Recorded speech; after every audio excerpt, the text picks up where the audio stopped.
So my native grandmother was part Oglala and part Nootka. So she had two stories of the Wendigo or Wendigo, and they neither one matched each other. So from two different lores, two different tribal lores, I have two stories about Wendigo. So I'm going to try to share those. So the first form is the more known mythical form, where an individual is possessed by a carnivorous, cannibalistic spirit. And how that is done folklorically was that you were always warned not to cut your meat on your lap because your glass knife might cut your leg. So you were always encouraged to cut your meat on the ground, on a hide, or on a piece of wood, so you wouldn't have the danger of cutting yourself. It was thought that if you ate your own flesh, cannibalistically, knowingly or unknowingly, it would allow the spirit of the cannibal to come into you. And then you would become emaciated and you would always hunger for human flesh. And the more you ate, the bigger you would get, but the hungrier you would be. So that's this form.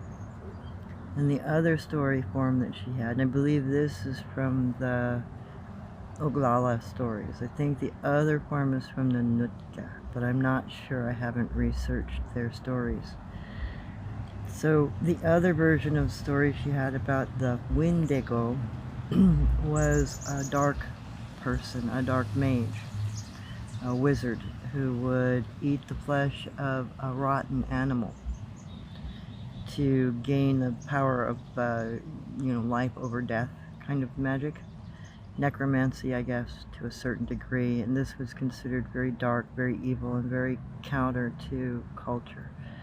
So it was a form of dark magic, trying to assume the form of a decaying creature. Normally, they would take up the form of a deer. I'm assuming this has something maybe to do with the wasting disease, maybe some people getting infected by the disease, and then this story comes about because it was traditional in some cultures to wrap the ailing person in the hide of the thing that they got the disease from in order to pray it away.